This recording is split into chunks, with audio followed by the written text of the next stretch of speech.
Sir, ఏ సంస్థ అయినా సరే లేదా ఏ కంపెనీ అయినా సరే డెవలప్ అవ్వాలి అన్నప్పుడు కొన్ని వందల మందితో ఆ వర్క్ జరగాల్సి ఉంటుంది. ఇంత పెద్ద మెగా పిరమిడ్ వ్యాలీ ఈరోజు కొన్ని లక్షల మందికి అవసరమైనటువంటి జ్ఞానాన్ని మరి ఆనంద జీవన మార్గాన్ని ఎంతో అద్భుతంగా ఇస్తుంది. ఈరోజు ఇలా ఉన్నటువంటి ఈ యొక్క పిరమిడ్ వ్యాలీ ఇంటర్నేషనల్ అసలు ఎలా స్టార్ట్ అయింది?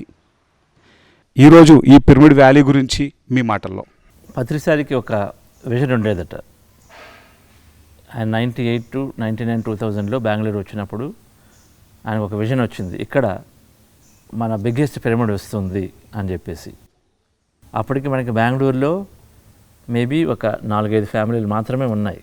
అయినా కూడా ఒక గ్రాండ్ మాస్టర్స్ వాళ్ళకి విజన్స్ ఎలాగైతే నిజమవుతాయో ఆ విధంగా ఆ విజన్ ఉందని తర్వాత 2003లో సారు పాల్ గారి ద్వారా ఒక ట్రస్ట్ని ఫామ్ చేయించడానికని విజన్ ఉంది, ఇక్కడ ఒక పెద్ద పిరమిడ్ స్టార్ట్ చేద్దామని చెప్పేసి పాల్ గారి ద్వారా ట్రస్ట్ని ఫామ్ చేయడానికి అని చెప్పేసి ఒక ట్రస్ట్ కమిటీని తయారు చేయడము.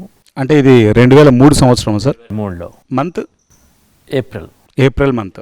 సో 2003 జాన్ ఫిబ్రవరి మార్చిలో ఆ టైంలో పాల్ గారు కొద్దిగా తిరుగుతూ ఈ 10 మంది ఇనిషియల్గా ఉన్నటువంటి ట్రస్టీ మెంబర్స్ని ఎన్నుకోవడానికి తిరిగినప్పుడు అందులో అలా వచ్చి నన్ను కలవడం జరిగింది ఆ టైంలో. సో 2003 ఏప్రిల్ 1న మనం pyramid spiritual trust, the pyramid spiritual trust India అని చెప్పేసి మనకి మన మూమెంట్కి ఫస్ట్ ట్రస్ట్ కూడా అది. అంతవరకు మన సొసైటీలో చేసాము, ట్రస్ట్ పరంగా ఫస్ట్ టైం చేసాము. అది అప్పుడు రిజిస్టర్ అయింది ఏప్రిల్ 1 ఎగ్జాక్ట్లీ 2003.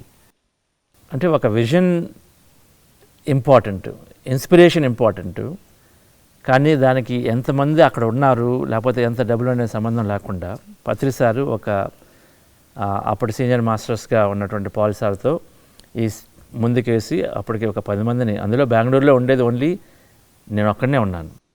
సో ఆ టైంలో ఇంక ఇక్కడ ట్రస్ట్ స్టార్ట్ చేస్తున్నాం కాబట్టి పాల్ సార్ కూడా బెంగళూరుకి ఆయన రిలొకేట్ అయ్యారు. అంతవరకు ఎవరు లేరు కూడా బెంగళూరులో. అప్పుడు ఉన్నటువంటి ట్రస్టీస్ని అందరినీ రాఘవరావు గారిని, నెక్స్ట్ ఆవిరెడ్డి గారిని, నెక్స్ట్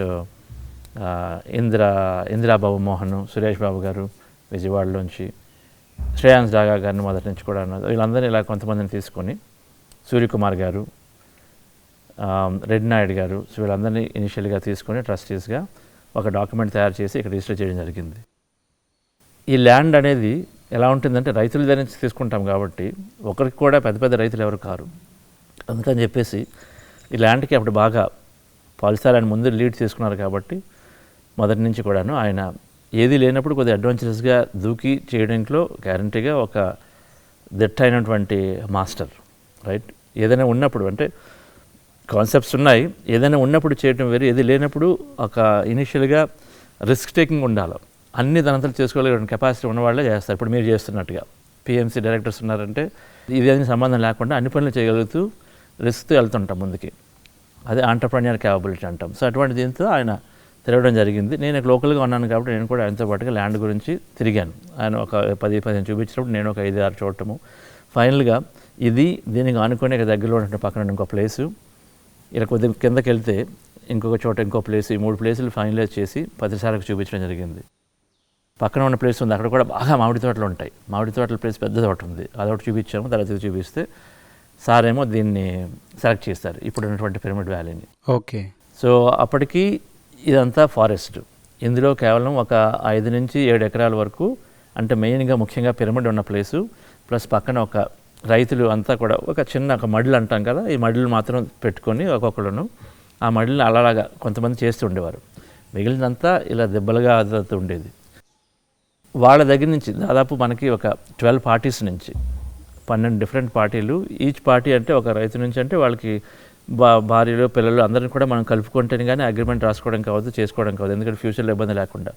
సో ఒక దాదాపు 12 పార్టీల నుంచి ఈ ల్యాండ్ మనం 28 ఎకరాల ల్యాండ్. ఆ 12 పార్టీలు అంటే దాదాపు అందరూ రిజిస్ట్రేషన్ ఆఫీస్కి ఒక 100 మంది పైన వచ్చి ఉంటారు. ఇప్పుడు ప్రజెంట్ వ్యాలీ అంటే 28 ఎకర్స్ సార్? 28 ఎకర్స్ మనకున్నది ల్యాండ్. 28 ఎకర్స్ ల్యాండ్ అని కూడా ఒక 1.5 year పట్టింది మొత్తం అంతా పూర్తిగా మనం ఎక్వైర్ చేసుకోవడానికి. ఓకే. కాకపోతే ఇనీషియల్ స్టేజ్లోనే వితిన్ ఫస్ట్ 3 monthsలో మనము ఈ మెయిన్ పిరమిడ్ ఉన్న ల్యాండ్కి అగ్రిమెంట్ చేసుకొని దాన్ని ట్రాన్స్ఫర్ చేసుకోగలిగాము. అట్ ద సేమ్ టైం చుట్టుపక్కల వాటికి కొన్ని అగ్రిమెంట్లు చేసుకోగలిగాము. సార్ వచ్చి చూడటము మేలో చూశారు, ఈ మెయిన్ పిరమిడ్ ఉన్న ల్యాండ్ ఏరియా, ఓవరాల్ ల్యాండ్ ఏరియాని చూసిన తర్వాత ఓకే చేయటము, దాన్ని కొనటము. జూన్ 2003లో మనము ఇక్కడ ఈ ల్యాండ్కి ప్రాణప్రతిష్ఠ అనేది ఒక ప్రోగ్రాం పెట్టాం, ఒక ఫస్ట్ ప్రోగ్రాం పెట్టాం జూన్ 2003లో. పిరమిడ్ ఎక్కడైతే ఉందో ఆ ఏరియాలో ఒక ఇది వేసేసి స్టేజ్ వేసి స్టార్టింగ్ ప్రోగ్రామ్. చాలామంది ఆంధ్రా నుంచి, అప్పుడు అంతా పిరమిడ్ అంటే పిరమిడ్ పిఎస్ మూమెంట్ ఆంధ్రా కాబట్టి ఆంధ్రా నుంచి అందరు మాస్టర్స్ వచ్చి ఒక 100 మందితో ప్రోగ్రామ్ జరిగింది. సో ఆ విధంగా పిరమిడ్ వ్యాలీ ఆరిజిన్ స్టార్ట్ అయ్యాయి.